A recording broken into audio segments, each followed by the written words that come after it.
Welcome once again to Help, I'm a Parent, Christian Parenting in the Real World. We're so happy that you've invited us to enter into your home, your church, or wherever you may be gathered today. Perhaps you are viewing this alone or as a couple, or with a small group of friends, or maybe with a large church group. Or perhaps you're watching us online. Wherever you are today, we are delighted you've joined us on this program. We're your hosts, Doctors Claudio and Pamela Consuegra, and together we serve as the Directors for Family Ministries for the North American Division of the Seventh-day Adventist Church. We believe that the most important role you will ever play is being a parent to your child. God has entrusted you with a treasure more precious than anything else you will ever own. On our last segment, we looked at the influence of the media and the internet in our children's lives. But today we're going to discuss the challenge of making sure our children are healthy and happy. All one needs to do is to go into a grocery store and find a parent pushing their toddler in the shopping cart. Chances are pretty good that if you follow them long enough, you will soon see that toddler reach out their little hand towards something that has caught their eye on the store shelves. And it will probably be a sugary treat that has already made their mouth start to water. After all, let's face facts. The carrots and lettuce are not nearly as pleasing to some toddlers as the colorful pictures and drawings on those boxes of cereal filled with yummy, sugary morsels. The advertising agencies have figured out that catches our little ones' attention, and that's really who they market to. The bright colors and cheerful characters are specifically designed to draw that little one's attention, and then the marketing ploy works. But the issue of food choices is not the only concern parents have to worry about as they think about growing healthy and happy children. What about the whole issue of exercise? It's far too easy to use the television set as a babysitter. It takes effort to get up off of that couch and go outside. And the situation gets even more complicated if you live in an area where you're not comfortable sending your child outside alone. Because now that means that you have to go outside too as their parent. But you have dinner to fix, household chores that need to be done, and you may have even brought work home from the office. So if you have to go outside with your child, well, that may be just asking too much.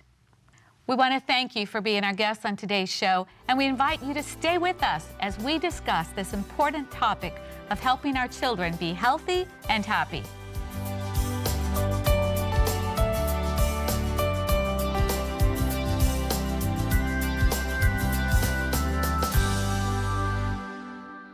Diet, exercise, and rest all play an important role in the health of our children. Making healthy choices starts early in the home.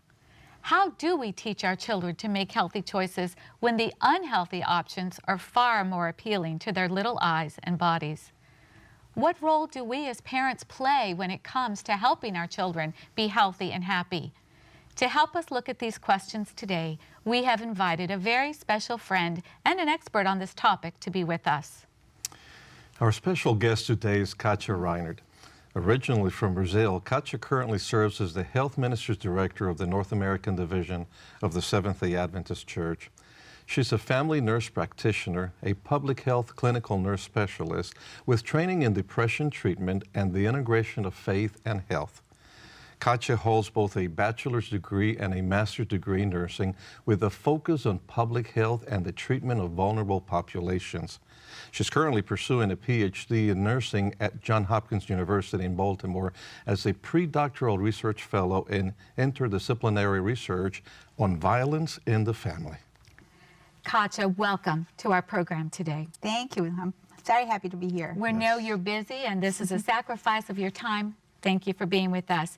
Before we start our conversation today, we want to take a peek, and we actually want to go in the grocery store shopping with a father and his child as he talks to us about the challenges of helping his child make healthy food choices and then also exercise as a lifestyle choice. So let's take a look. Last year, about 12 months ago, my fiance at the time, well, let me back up. We got engaged in April. The next month, my fiance adopted her son who was 5 at the time. A few months later, September, we were married. So very quickly, I had what you would call a ready-made family. A wife, 5-year-old son. So very quickly, I was thrust into the dad role. Yeah, as a new parent, one very important part of being a parent is what your child eats. Before, I could eat whatever I wanted to when I was single and free, but as a parent, it's a little bit different. You know, you have someone watching you all the time, and you have to care for what they eat and their health. And it becomes very difficult when you see things on television, the commercials. They have little cartoon characters and bright colors and all the sugary cereals and other foods that he wants. He sees this commercial, that commercial. Oh, can I have this? Oh, can I have that? Oh, ooh, ooh, ooh. They may even use a popular movie coming out. They'll use that to help advertise to the children. So when we're at the store, he'll see these things at his eye level. Yeah, as far as exercise in the evenings, it's very difficult. Even when I was single, it was difficult. But now, with a little guy that's 6 now, it becomes more difficult. Many evenings we get home, sometimes 6:30. It's time to eat dinner. And then we have not much time before bedtime, so what do? Well, thankfully, he likes to do what I'm doing. So sometimes we'll go for a walk outside in the park. We'll even exercise indoors. Something after, maybe we'll just wrestle for 20 minutes. But whatever it is, I've noticed that if I'm doing it, he wants to do it. If I want to go on a walk, he wants to go on a walk. If I want to wear jeans, he wants to wear jeans. And so what I do becomes very important in helping him make good choices as far as exercise. My biggest question is, as a parent, we know his time is very tight. And it's very easy sometimes to either give your child the iPad or the television. What are some ways to help incorporate more exercise into their lives when it's so easy for them to just sit and be sedentary? Those are Wow, two very that's good great. questions there that he posed, not only the nutrition part, but also the exercise part. So maybe we should start with the nutrition part. Is childhood obesity really a problem?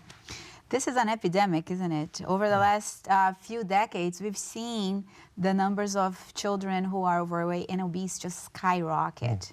And so I think everyone in this country and around the world really are looking at childhood obesity as a huge problem now. It is real.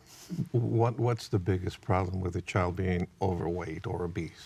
Well, the issue is that what we're seeing now, young kids suffering from health problems that we normally would see only in adults. Like, you know, renal problems, high cholesterol, even high blood pressure, you know, in children and adolescents. And these are things that we shouldn't see on kids, Not in right? kids, It's a chronic health problems that sometimes develops over time, but because of this issue with childhood obesity, it's now being seen by pediatricians. And that has to do with the fact that you buy a bag of potato chips in a store? Well, that is part of the problem. Of course, you know, the causes of childhood obesity are very complex. It's not just food, but food is part of it. And so we see, you know, the whole environment where we live now in this century with much less movement, much more time sitting in front of TV and games, especially talking about kids, you know. Kids spend about an average of 6 hours a day in front of a screen. When before, they used to be running, going back and forth, playing outside. And so it's a combination of diet as well as less physical activity and the environment. But yet you have parents that maybe work one full-time job, maybe sometimes 2 jobs, and they have other obligations. Well, how can they help their kids then to remain active? Yeah, see, that's another problem that has to do with the causes because many parents are working, they're not home. Right. The babysitter is there sometimes, they put the children in front of TV and that's what they do. Right. And so I think, you know, some things that they can do if you're a parent that is working outside, you're not with your child, is making sure that when you're not there, there is a routine, even someone who is there, you know, that can follow that kind of routine, which limits the amount of time that children are in front of a screen. There's a rule called the 5-2-1-0 rule. I don't know if you've heard about that. No, tell us about that Talk rule. to us about that. Well, the 5 has to do with having 5 servings of fruits and vegetables, okay? That's something that our kids sometimes don't get access to, right? Sure. So more fruits and vegetables instead of prepackaged, snacks. Right. The 2 has to do with limiting the time kids stay in front of the screen, TV, computer games, whatever it is. So limited to 2 at the most. One To I'm two sorry. what? to 2 hours. 2 hours okay. a day. Yeah, 2 hours a day. 2 hours a day. Yes, we're talking about a day. So 5 servings a day, 2 hours a day maximum of exposure to screen time. 1 hour a day of physical activity. So they need to have time outside, minimum an hour. So 1 hour of physical activity. And then 0 is 0 sugary drinks. This is one thing that sometimes parents think, Yeah. oh, we'll give them some juice. It's better than soda. But the truth is that juice has lots of sugar in it. Sure. So the best drink is water. And So- so 0 sugar. Talk in to the us drink. about that because, I go to the grocery store and I think maybe I'm making a wise choice for my child.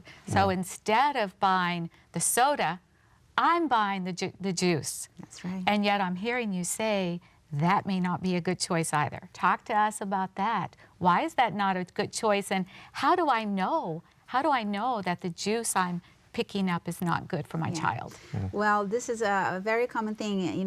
If you go to be a pediatrician, they will tell parents and say, avoid juice. Why? Juice is fruit. People saying it's natural. But the fact is, if you buy the juice, no matter where you buy it, there will be sugar added and a lot of sugar added to it.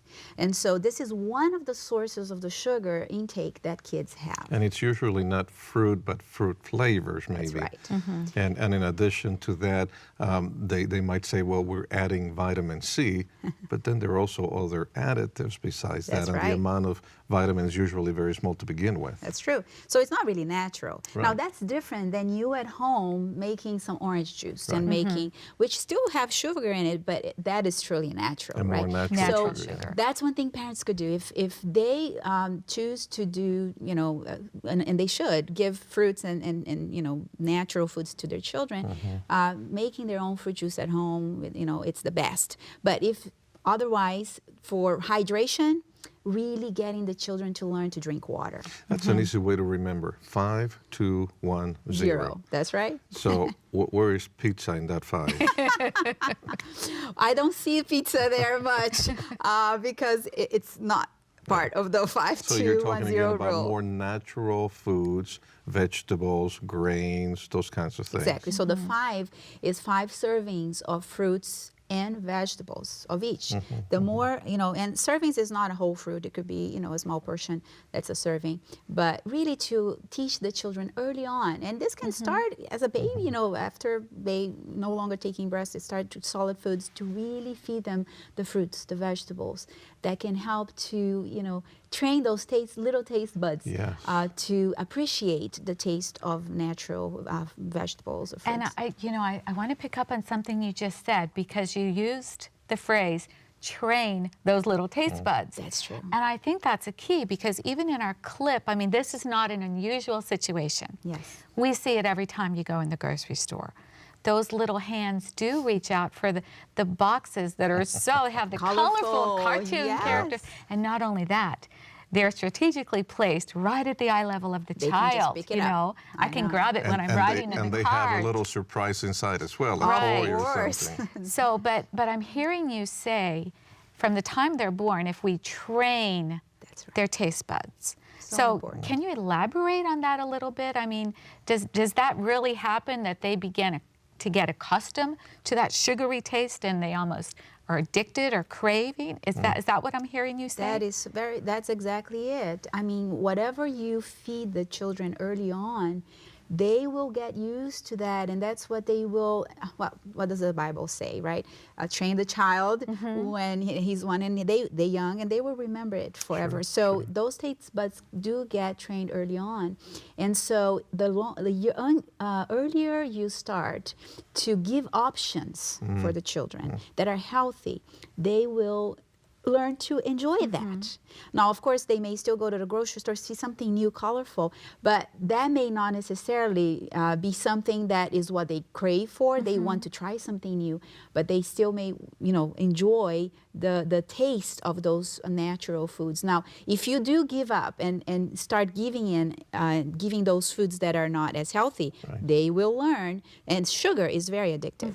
They will learn early on to really, enjoy that, and that's all they want. And as a parent, you have the freedom to actually decide what you will make available for your children. It sounds to me then, based on what you're saying, that it all goes back to us as parents does. anyways. Right. If I enjoy certain foods, then I'm training my children to enjoy those foods as well. That's so true.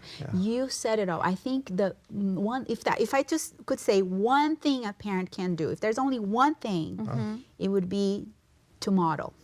Right. Model what is it that they want their children to It's do. one thing to tell your child what to eat or not to eat, another thing to eat it with them or showing them what to eat that's proper. They are watching you. They will like what you like. If they see you doing it, it's more likely that they will try to do it. So that means I can't sit on the couch That's and right. watch a TV program with a big bag of chips and a soda. and tell them And go tell get my your, child I can't your have it. carrots. Your carrots and broccoli, that's right. Yeah, and that's where I think oftentimes it goes back to, we as parents have to ask ourselves, what am I modeling? What am I doing? Yes. It doesn't just matter to say, oh, you should do this. You know, this is all. You have to show by your actions, and that speaks lots. Well, we have so much to talk about, but we're going to take a little break first. And when we come back, we want to hear from you a few more specific ideas that parents can implement in their home, not only as far as the nutrition, but actually we also need to talk about exercise. Yes. So we'll come back in just a minute or so.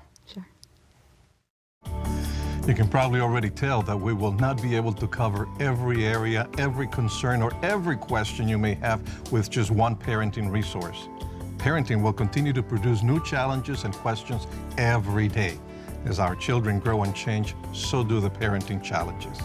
Our goal is to continue this conversation with up-to-date resources and parenting tools. We will do this online via our website. There, you will find out about any updates to these materials. And in addition, you will receive downloadable resources on a regular basis. It's our desire that this resource will assist you in your God-given role as a parent, using principles that are firmly grounded in the Word of God. So now let's go back to our conversation with our guests on today's program as we continue on the journey of exploring our God-given role of parenting. Katja, thank you so much for the good ideas you provided us about nutrition. Yes. But let's talk about exercise. That's very important. Is it important? How important is it? Very important. I mean, of course, when we're talking about exercise, we're not talking about going to the gym or getting kids, super fit. We're talking about getting them to move. Yes. And we like the word physical activity. That's what we need to, especially to prevent childhood obesity. It's about getting people active, kids active. Now we're talking about children ages birth to 7. That's true. Yeah. So what does that look like? What does it look like, and how long a day? How many minutes or time in the time day? frame. Yeah. So, of course, the recommendation for children that age is at least an hour a day of being active. An hour, that's the minimum or more. So 60 minutes a day or more. And that is, playing outside, running, doing activities that around are the block with mom and dad. That's right. That's right. Yeah. Well, sometimes, parents work long days. They come at the end of the day, such as that we saw in the video that you showed earlier. So you have to be intentional about making that time to take your kid out. We all as adults and parents need to do the same too. Why not then, make sure that our kids are with us and do activities with them, that they would be there outside for an hour, running or playing, having games, inviting other friends or neighbors, that play with them as well if you don't have siblings at home. Sure. And for this age group, birth to 7, that's a very young age where I'm not going to send my child outside alone. True. And even more so for families who may live in a, urban area or in the city. An apartment complex or right, something an like that, apartment yeah. complex. And that's another challenge because very often the only place to play is the street. True. I mean, let's be real with some of our apartment complexes today. So in that situation, Katja, where I may not live out in the country and have a big field or even near a park outside of my house, I have the street outside my house, downstairs from my apartment. So in those situations for parents, what can they do for that young child just to make sure they get an hour of exercise as you have recommended? Yes, if you don't have, let's say there's limitations of space because you don't have a place outside, well, hopefully there will be a park somewhere in that city that you could go to, but let's say it's dark and it may be violent or dangerous. Yeah, right. You know, nowadays there are all kinds of games that you can actually have at home for kids to be moving. Oh, like what? You might have heard of Wii Fit, right? Oh, yeah, the TV thing that connects. Yeah, but they are running on the same place, depends on the age, you know, it could be 5, 6, 7 years old, sometimes jumping around. You have a rope, you have all kinds of things that you can encourage children to do and be moving and active, even within an apartment complex. So they're not sitting in front of the TV just Sitting. doing nothing. Yes, Yes, they're they're actually moving in front of the TV. They have games for them to move. So those 2 hours that we talked about, maybe an hour would be doing this, Yeah. where they're actually moving, Yes. and that's part of the 2-hour limit. Yeah. That So limits- you have just taken away our excuse. Exactly. Our excuse for parents who say, I live in a small apartment, I don't have outside area to play. You just took away that excuse, didn't Actually, you? I thought of a simple one. You can correct me if I'm wrong, but if you live on the 3rd floor, walk upstairs or Stairs. instead of taking the elevator. True. I mean, A kids simple may thing. not find it as fun, but if you are creative, you can make it fun. You know, who Unless gets you there race first, them or you challenge them to race do you. some yeah. awards. Well, I'll tell you, get them to participate on something called Win Step for Life and get them to record their steps. What and is then that? they can go up and down. What is that in Step Well, for In Step Life? for Life is an initiative that we've had in the North American division to get families moving and kids moving. And they can actually record, you know, you wear a little pedometer. Kids that are 5, you know, 4 or 5 or older might find it more interesting than little babies. But they can start to record the little steps throughout the day. So in that case, going up and down the stairs, you know, it's one way to record steps. And Well, how many there's- steps do they have to walk to make a difference?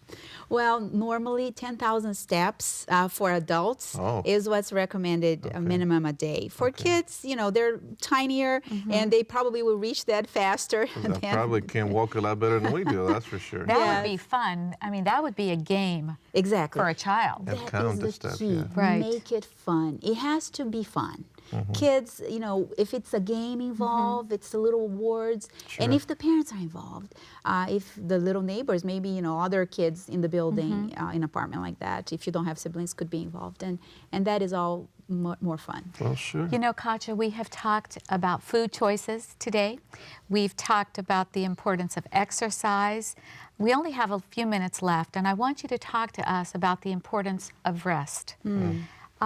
Talk to us about this issue of helping our young children get appropriate rest. This is so key because, in fact, research shows that one of the causes and key, or risk factors, I should say, for childhood obesity is lack of proper rest and sleep. Our kids are, you know, sometimes staying up late. Parents, because of their busy schedule, are not intentional in getting the kids early to bed. To have those, at least for young kids, you know, 9, 10 hours of sleep. They sometimes need even 12 hours, depending on the age. You know, they need more sleep. But it's very, very You can important. correct me if I'm wrong, but I heard that the more hours you get before midnight, it is more beneficial than sleeping late the next morning. Very true. It says that, and in research confirms that those 2 hours before midnight are, in terms of rest and sleep, are worth twice as much as the hours we get after midnight. But I know, Katja, we have, if you're a parent of a young child, sometimes it's hard to get that nightly routine. Yeah. So, you know, how do we do that to make sure our little one doesn't get up 10 times? I want a drink of water, you know, and all the excuses that Yeah. little toddlers do to get out of bed when we're trying to get them to sleep. Do you have some tips for parents to how to make sure that their child settles down and really gets the rest they need? Well, I think for one thing, parents need to be consistent. And that is, you have to start creating, again, that you train the child early on, creating that habit that this is time to go, and it is bedtime. And there is no dealing with this or changing it. You have to be consistent with it. Of course, maybe you can go and spend a little story time before, develop a routine that the children can understand that this is non-negotiable and it's important for them, and then, get them there. And once you finish your story and you pray together, and, they slowly will be able to be used to that. And as you said, once they get a little older, by now they're toddlers, they may be more active. Still, I think being consistent in modeling that yourself, as well as encouraging them, as long as they know it's non-negotiable, they will settle and, be able to at least stay in their bed, and eventually the sleep will come and they will rest. Younger children need a nap. We know that. What about when they get to 5, 6, 7 years old? Should they still be taking naps? Or? This is interesting. There was a research I read this week that naps, even in older children, actually help children learn faster and learn better in what school. about adults? I'm thinking that might be a good idea. In fact, a 15-minute power nap, you've heard of power naps in adults. It's been very helpful to get us to do more efficient work I'd be in willing less to time. teach my children by example. You could. Katja, we have just a few seconds left. Is there just one more word that you'd like to leave us with?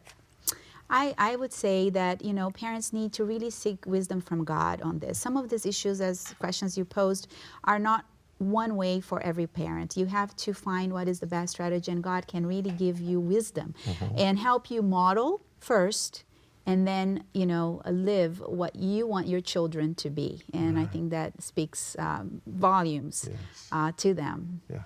Well, we want to thank you for being our guest Thank you. on today's Pleasure to be here. program. I'm sure many will be blessed by your words that you've shared. Yes. And we want to thank you also for joining us as we have explored the challenges of parenting today in this issue. We once again remind you to visit our parenting website, helpimaparent.org. And there you will find many additional resources and materials.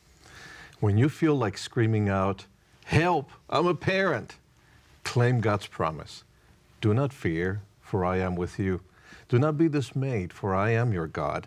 I will strengthen you and help you. I will uphold you with my righteous right hand. Regardless of the challenges of parenting, God is with you. You're not alone.